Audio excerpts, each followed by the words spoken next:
Have you ever been eating chips while watching TV just to look down and realize half the bag is gone, knowing you just ate hundreds of calories as well as ingested a bunch of bad chemicals and food dyes? Well, this is where Justin's comes in. The Machine Consulting Group consists of me, Drew Carlson, Wyatt Ellis, Bashal Mala, Lila Botur, Ben Lamb, and Mimi Bricker. Through intensive research, our team has realized that chips has the highest NPV as well as the second highest IRR. There's also a large market gap in the healthy chip industry, which allows Justin's to take much of the market share in this area. Lastly, they have a lot of potential to expand using their already broad network with companies like Whole Foods, REI, and many other health-oriented companies. Our team is going to show you how Justin's, a healthy nut butter company, can explore it into a multi-billion-dollar market and look at creating new product line of chips. Now I'm going to pass it to Lila so she can tell you about the opportunity. By choosing nut chips as your newest product expansion, you will be entering a market industry worth 25.4 billion. Not only is this a highly profitable industry, but also has a whole bunch of potential. Additionally, Justin's has an interesting market sector and a competitive advantage as it has cleaner ingredients and more sustainable practices than the rest of the brands to be competing with. As you can see to the graph on the right, nuts and seeds and potato chips make up more than half of the snack food production in the US. Therefore, by combining both of these consumer preferences, we'd be creating a target market that is most opportunistic for this industry and for Justin's. In the next graph, you can see that from now until 2031, there will be a 4.6% increase in the market for healthy snack chips. Therefore, this shows that there will be higher revenues and that this is the perfect time for Justin's to enter this industry.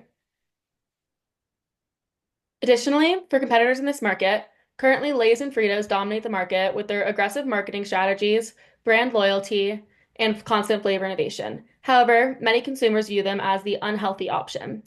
It is shown that 30% of consumers are becoming more health conscious and are looking for healthier alternatives to their favorite snacks that they often crave.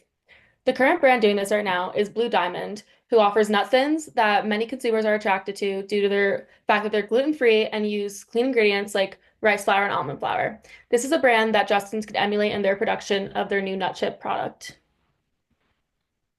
Additionally, for current trends in the chip industry, we found that the most popular were flavor innovation, on-the-go snacks, and protein.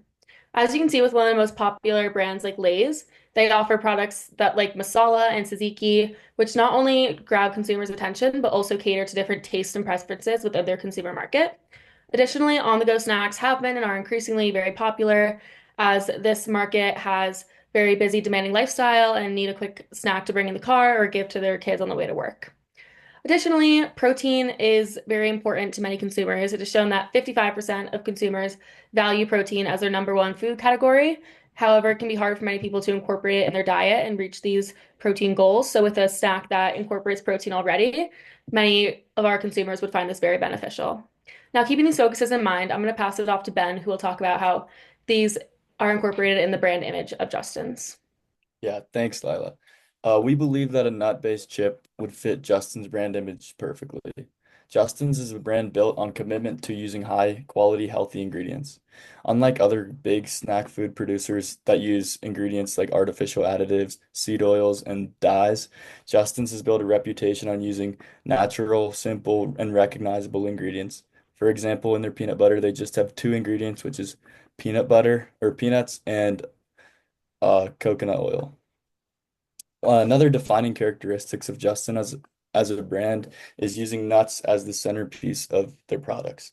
Nuts like peanuts, almonds, cashews are all very nutrient dense and provide healthy fats and proteins, making them a superior alternative to unhealthy brands like Fritos or Lay's. As Lila mentioned, in recent years, there's been a trend in um, people becoming more health conscious and seeing what they're putting in their body. And a persona we came up with that we feel embodies Justin's as a brand is Nutty Nancy. She's very health conscious. She reads the labels, sees what she's putting in her body, like the um just the small ingredient list and no added chemicals and stuff like that. She also has a busy schedule, so she wants that on the go convenience factor. If that's from meetings or exercise. She wants something that she can rip open and just enjoy right away. She's also an afternoon snacker because she has stuff during the day. She wants that pick-me-up that can help carry her through the later hours of the day. And she's willing to pay a premium. And as we know, Justin's is a brand that has premium prices because of the quality of the products. And which leads me to my next point, which is how are we going to price this product? We're going to use a price skimming strategy to enter the market at a high price point. And we hope that loyal customers understand the price because of the high quality ingredients that are healthier and the high quality production strategies. And with all that being said, I'm going to hand it off to Bishal to talk about the financial attractiveness of the nut chip. Thanks, Ben. So looking at the financial dashboard, everything we highlighted in green is the top two for that financial metric. And taking a deeper dive into the financial dashboard, we can see that all 5 of the product categories do create positive cash inflows. However, there are two key winners, the toaster pastries and the chips. The toaster pastries and the chips both have the 2 highest cumulative operating cash flow, the 2 highest cumulative net income margin, high NPVs, high IRRs, and a relatively fast payback period. Using these financial metrics, it helped us to narrow down these 2 product categories as our best choices. But we ended up choosing the chips for the reasons on this next various slide. Number 1, we chose the nut chip because it has the highest NPV, which is the biggest indicator of whether this is going to be a strong or a weak investment. In fact, the nut chips have the highest NPV by a margin of 1,911,785. And this is compared to the next highest NPV, which would be almond milk. This disparity between the 2 products show how strong this investment could be for Justin's. Also, looking at the cumulative operating cash flows, it has the highest cumulative operating cash flows out of all product categories. And looking at this from a bird's eye perspective, it really shows how consistent these cash flows are and leads us to believe that it'll create for a great long-term, sustainable, and profitable investment for Justin's. Lastly, it has a reasonable payback period. Unfortunately, it does have the highest capital expenditure out of all product categories, but it does have the second fastest payback period. Having not super fast, but having a timely payback period is crucial for a company like Justin's to be able to put that money that they're making right back into the company to help with the business processes to maximize their profits and make everything as efficient as possible. And with every product category, there's going to be a financial trade-off. And in the case of chips, the financial trade-off is they're going to be paying 15% of their revenue to the retailer as a marketing expense. Now, this can affect the payback period, but as we talked about in the slide previously, it has this, the nut chips have the second fastest payback period of all product categories with all these factors into consideration. So that's a trade-off we're willing to take. Another trade-off with the 15% of revenue going to the retailer is spending more now and reaping the gains later. Our vision with this is being able to spend a little bit more on the marketing expenses now to compete with those already established firms like Frito and Lay that have a lot of the shelf space at those stores that we're trying to get into, and just being able to get our market share and reap the gains later. Now I'm going to pass it on to Wyatt to talk about the operational capabilities of implementing the nut chip. Thanks, Bishal. Yeah, so as we know, the current operational capabilities can handle this new chip product.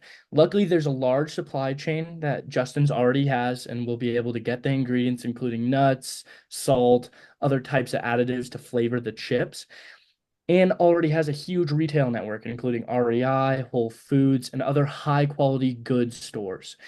The current distributor will remain the same for this chip product, as they already said that they can handle the new chip packaging and etc. to get it across the country. Storage and transport will also remain the same in terms of warehouses and how you will get it around the country. It doesn't need to change. The warehouses will be able to handle the chips in large quantities and there will be no issues at all. But that's not to say there will be their challenges. And those challenges include there's going to be issues of developing the recipe, and the recipe is going to be really hard because Blue Diamond already has a chip product out there, and we're going to want to make sure that Justin's has a different product. While it's going to be similar because it's nut-based, we want it to be different so we could defeat them. Implementing a new chip making process, however, is going to be really difficult as it is going to take a lot of cash to figure out how we are going to grind the nuts, get the rice flour, put it all together. How it's going to be done is going to take a lot of time, cash, etc. But once it's done, it'll be fast and it'll get going and it'll be great. There will need to be some new ingredients, including additives for flavoring and that kind of a thing to be competitive with Lay's. And there will need to be an update to the product packaging, as the current products that Justin's has won't be able to hold chips like the squeeze tube and the jars for nut butter. That won't work because we're going to need something to open the bag, etc., and get it into stores next to those Lay's potato chips. But yeah, and here's Mimi with the conclusion. Thank you, Wyatt. So, to summarize our main points, we believe that incorporating nut-based chips would not only further expand Justin's, but it also stays true to your values. The nut-based chips would bring in a net present value totaling $8,742,992. And although you would have to source for new ingredients, you would be able to use existing warehouses, which does cut the costs. Lastly, the nut-based chips would bring in a total annual market sale of $25.4 billion. And these are some of the reasons why we believe that the nut-based chips is the best option for you. So next time you find yourself wanting to binge watch your favorite TV show, make sure you grab Justin's nut-based chips to not only make you feel good, but will also satisfy your snacking cravings. Thank you.